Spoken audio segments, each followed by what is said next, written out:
करो। Good morning students. Myself Rakesh Srivastava from GVM Convent School बस्ती। और students कैसे हैं? आशा करता हूँ आप लोग ठीक होंगे। तो मैं आज आप लोगों के पास नया लेसन लेके आया हूँ और उस लेसन का नाम है फोर्स एंड फ्रिक्शन। ये फिजिक्स का लेसन है, स्टूडेंट ध्यान दीजिएगा। और बायो के 2 लेसन मैं छोड़ा हूँ क्योंकि ज़्यादातर बायो के कई लेसन हो चुके हैं, तो आज मैं फिजिक्स का लेसन लेके आया हूँ आपके सामने। इसका नाम है फोर्स एंड फ्रिक्शन। तो मैं आपको यहाँ पर फोर्स के बारे में बताऊंगा और फ्रिक्शन क्या होता है इसके बारे में बताऊंगा। तो पहले हम बात करते हैं फोर्स होता क्या है। तो फोर्स क्या होता है, फोर्स को समझिए। पहले आप लोग कंटेंट्स लिख लीजिएगा और कंटेंट्स लिखने के बाद पहला हेडिंग डालेंगे फोर्स। तो फोर्स के बारे में बता दूं पहले। देखिए फोर्स क्या है।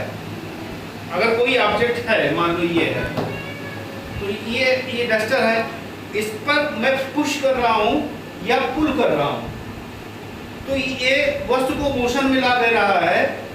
या तो मैं इस दीवार को पुश कर रहा हूं या पुल करने का प्रयास कर रहा हूं, तो यहाँ तो मोशन में नहीं ला रहा, लेकिन यहाँ तो मोशन में ला रहा है बोर्ड को, इसको, डस्टर को। ये मैंने मारकर रखा है, इसको पुश किया तो चल दिया। तो कहने का मतलब मेरा सीधा ये है, किसी भी ऑब्जेक्ट पे अगर पुश करेंगे या पुल करेंगे और उस वस्तु पे मोशन हो जाए या मोशन करने का प्रयास करें, तो कहेंगे यहाँ फोर्स है। उसको हिंदी में बल कहते हैं। तो फोर्स क्या है? फोर्स इज अ पुश और pull on any object which tend to move the object from stationary to motion। अब ये फोर्स जो होता है, फोर्स अगर को नापते कैसे हैं, किससे नापते हैं? फोर्स को नापने की जो यूनिट होती है, एसआई यूनिट होती है, वो होती है न्यूटन। न्यूटन होती है या किलोग्राम मीटर पर सेकेंड, ये इसकी यूनिट होती है। एसआई यूनिट है फोर्स की, न्यूटन या किलोग्राम मीटर पर सेकेंड। अच्छा, ये न्यूटन को रखा गया, इसको आपको इसके पीछे एक हिस्ट्री है। देखिए सबसे पहले अगर बल के बारे में किसी ने बताया तो वो थे साइंटिस्ट जो थे इसाक न्यूटन थे। वो एक्चुअली क्या उसके एप्पल के पेड़ के नीचे बैठे हुए थे, ठीक है। तो बैठे हुए, तो जब एप्पल गिरा नीचे तो उन्होंने सोचा कि ये नीचे क्यों गिरा, क्यों नहीं ऊपर चला जा रहा है। यानी इसके पीछे कोई राज है जिससे सारी चीजें नीचे आ रही है, क्यों नहीं ऊपर चला जा रहा है। भाई एप्पल ऊपर ही जा सकता था, ऊपर क्यों नहीं गया? तो उन्होंने एक कंक्लूजन निकाला कि इसका मतलब कि कोई चीज है जो सारी चीजों को अपनी तरफ खींचती है। यानी अर्थ जो है सारी चीजों को अपनी तरफ किसी चीज से खींचती है, तो उस चीज का नाम उन्होंने दे दिया ग्रेविटी, जो कि एक फोर्स है। तो उन्हीं के नाम पर ये यूनिट न्यूटन बनाई गई। यानी फोर्स की एसआई यूनिट जो है, स्टैंडर्ड यूनिट है, वो है न्यूटन। और फोर्स को जो एक फार्मूला होता है, उस फार्मूले के द्वारा हम रिप्रेजेंट करते हैं, F equal to m into A. F यहाँ फोर्स है, m है मास है, जिस ऑब्जेक्ट पर बल लगा रहे हैं। जैसे इसका मास कितना है, कितने किलोग्राम है, इस पर मैं बल लगा रहा हूँ, उठा रहा हूँ मैं इसको मैंने यहाँ से पुल किया, तो पुल किया तो इसका मास जो होगा और जो इसके कारण जो एक्सेलरेशन हुआ, जो गति आई, इसका जो प्रोडक्ट होता है वही फोर्स होता है। यानी F equal to m into A. F क्या है? फोर्स है जो अप्लाई किया रहा है ऑब्जेक्ट पे। m क्या है? मास है जिस ऑब्जेक्ट पे बल लगाया जा रहा है। और ए क्या है? एक्सेलरेशन है। एक्सेलरेशन मींस होता है गति। तो गति में परिवर्तन, जो मोशन में परिवर्तन आ रहा है, जैसे स्टेशनरी था, रुका हुआ था, धीरे धीरे बल लगाते गए, स्पीड बढ़ती गई, तो उसका एक्सेलरेशन पॉजिटिव होता गया। तो एक्सेलरेशन होता है कि जो स्पीड में परिवर्तन आता है। तो ये फार्मूला होता है F equal to m into A. अब हम बात करते हैं कि आपने देखा होगा फोर्स लगा करके हमने क्या किया, हमने इसको मूव करा दिया, स्टेशनरी ऑब्जेक्ट को, रुकी हुई वस्तु को। अब फिर स्टेशनरी होगी क्योंकि ऐसा बल नहीं लगा रहे हैं।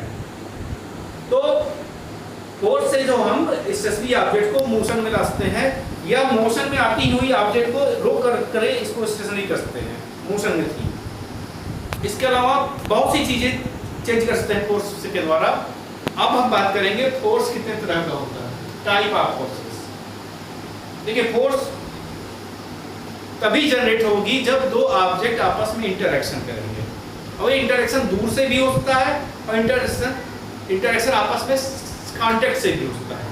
जब दो ऑब्जेक्ट के बीच में इंटरेक्शन होगा, कांटेक्ट होगा, संपर्क होगा, तो उस तरह के फोर्स को कांटेक्ट फोर्स कहते हैं। लेकिन अगर ऑब्जेक्ट दूर है और उनके बीच में इंटरेक्शन हो रहा है, उनके बीच में कुछ हो रहा है, तो उसको बोलते हैं नॉन कांटेक्ट फोर्स। तो फोर्स दो तरह का होता है, कांटेक्ट फोर्स और नॉन कांटेक्ट फोर्स। इसमें मार्कर मैं हाथ में लिया हूं, तो मेरे हाथ का और ये मार्कर का सरफेस का कांटेक्ट है, इसलिए कांटेक्ट फोर्स है। और मेरा बल लग रहा है इस पर, ये मस्कुलर फोर्स लग रहा है। तो पहला फोर्स हो गया मस्कुलर फोर्स। कांटेक्ट फोर्स जो कई तरह का होता है, यहाँ 3 तरह के फोर्स आपको पढ़ने हैं कांटेक्ट में, मस्कुलर, मैकेनिकल और फ्रिक्शन। मस्कुलर फोर्स वह होता है जो हमारी मांसपेशियों, मसल्स के द्वारा लगाया जाता है।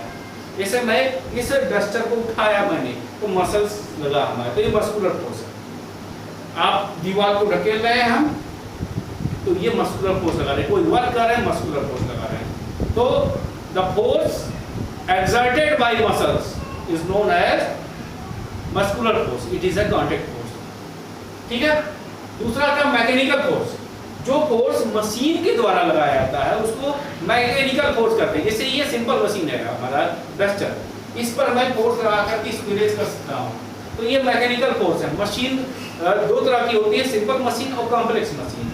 जो मशीन में जो बल लगता है, चाहे बाइक हो, चाहे आप जनरेटर हो, ये सब मशीन है। पंखा चल रहा है, ये भी मशीन यहाँ काम कर रहा है, मैकेनिकल फोर्स।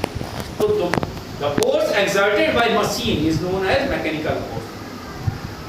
अगर आप बाइक चला रहे हैं तो उसमें आप पेट्रोल डालते हैं, तो पेट्रोल डालने के बाद जो उसके इंजन जो रोटेट होता है, वो मैकेनिकल फोर्स के कारण ही इंजन रोटेट होता है, जिसका व्हील ओवर चलता है। फिर आता है फ्रिक्शनल फोर्स।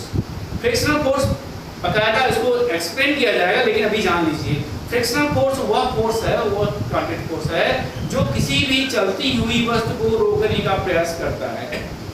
जैसे ये मैंने मार्कर यहाँ पर लुढ़का दिया, ये इसको रोकने का काम कर रहा है। इस सरफेस के बीच में और इसके मार्कर के सरफेस के बीच में एक कोई बल काम कर रहा है जो इसकी स्पीड को रोक रहा है। अगर ये फ्रिक्शनल फोर्स नहीं होता तो हम चल भी नहीं पाते, हम लिख भी नहीं पाते, तो फिसल भी जाते हैं। तो ये फ्रिक्शनल फोर्स है।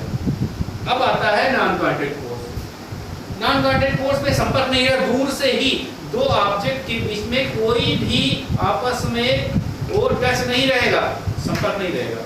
जैसे ग्रेविटेशनल फोर्स है, ये हमारे, अब यहाँ ध्यान दीजिएगा, ये हमारा मार्कर है, वो अर्थ नीचे है। अभी इन दोनों में कोई संपर्क नहीं हुआ, लेकिन मैं जैसे छोड़ूंगा ये मार्कर कहाँ जाएगा? ऊपर चला जाएगा? नहीं, ऊपर नहीं जाएगा, नीचे जाएगा, क्योंकि ये ग्रेविटी के द्वारा अर्थ एक बल लगा रही है, ग्रेविटी उसे कहते हैं या ग्रेविटेशनल फोर्स कहते हैं, इस ऑब्जेक्ट को नीचे खींच लेगा, तो ये नीचे चला गया। तो यहाँ पर ग्रेविटेशनल फोर्स है। तो इस तरह से आपने देखा gravitational force, the force exerted bye earth on any object is known as gravitational force।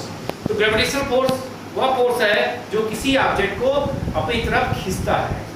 अर्थ, सारे प्लैनेट्स में ग्रेविटेशनल फोर्स होता है, जिसकी जितनी ज्यादा साइज रहेगी उतना ग्रेविटेशनल फोर्स लगेगा। फिर आता है इलेक्ट्रोस्टैटिक फोर्स। इलेक्ट्रोस्टैटिक फोर्स एक तरह का नॉन कांटेक्ट फोर्स है जो चार्ज डेवलप होता है बॉडी के बीच में, उसके कारण काम करता है।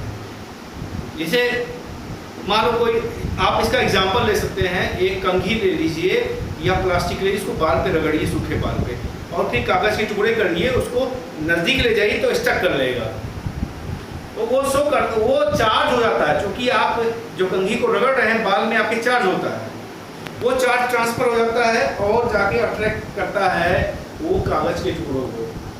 तो इलेक्ट्रोस्टैटिक फोर्स है। इलेक्ट्रोस्टैटिक फोर्स वह फोर्स है जो चार्ज डेवलप होने के कारण होता है, चार्ज बॉडी में इंटरेक्शन होने का होता है, दूर से ही होता है, नजदीक से नहीं होता है। कंघी इतना दूर रखेंगे तभी कागज के टुकड़े खींच लेगा। अगला आता है मैग्नेटिक फोर्स। देखिए मैग्नेट में होता है चुंबक, वह फोर्स जो मैग्नेट के कारण उत्पन्न होता है उसको मैग्नेटिक फोर्स कहते हैं। एक मैग्नेट में 2 पोल्स होते हैं, एक नॉर्थ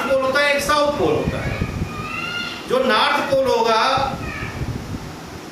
और दूसरा चुंबक का दूसरे मैग्नेट का नॉर्थ पोल लेके आओगे तो दोनों को रिपेल करेंगे। यानी लाइक पोल नॉर्थ नॉर्थ एक दूसरे को रिपेल करेगा, साउथ साउथ एक दूसरे को रिपेल करेगा, ढकेलेगा। यानी लाइक पोल एक दूसरे को रिपेल करते हैं और अनलाइक पोल, मान लो एक का साउथ है, साउथ पोल है और दूसरे मैग्नेट का नॉर्थ पोल है तो अनलाइक है, तो एक दूसरे को अट्रैक्ट कर लेंगे। तो मैग्नेट में दोनों भी दो तरह के पोल सकते हैं, रिपल्सन और अट्रैक्शन, अट्रैक्शन और रिपल्सन। लाइक पोल जो है एक दूसरे को रिपेल करेंगे और लाइक पोल एक दूसरे को अट्रैक्ट करेंगे। तो स्टूडेंट्स आज मैंने आपको इतनी चीजें बताई। आपका वर्क क्या है, आप ये फोर्स हेडिंग डालोगे और कम से कम 6 लाइन आप लिखोगे फोर्स के बारे में। फिर इसके बाद हेडिंग डालेंगे टाइप ऑफ फोर्स, ये टाइप ऑफ फोर्स में ये स्ट्रक्चर बना देंगे। कांटेक्ट फोर्स के बारे में आप लिख देंगे, जो बताया मैंने कि ये आपस में दो ऑब्जेक्ट जो संपर्क होते हैं तब बनता है, इनके टाइप लिख देंगे। नॉन कांटेक्ट में ये चार्ट बना देंगे और उसमें लिख देंगे जब दो ऑब्जेक्ट कांटेक्ट में नहीं रहते हैं, यानी डिस्टेंस रहते हैं, दूर से रहते हैं, तो उनमें फोर्स काम करता है। ये तीनों के बारे में, ये तीनों का चार्ट बन जाएगा, तीनों के बारे में लिखेंगे। इतना वर्क है आपका, वर्क पूरा कर लीजिएगा। आशा करता हूँ आपको समझ में आएगा और अगला वीडियो मैं नेक्स्ट टर्न पे करूँगा तो उसके बारे में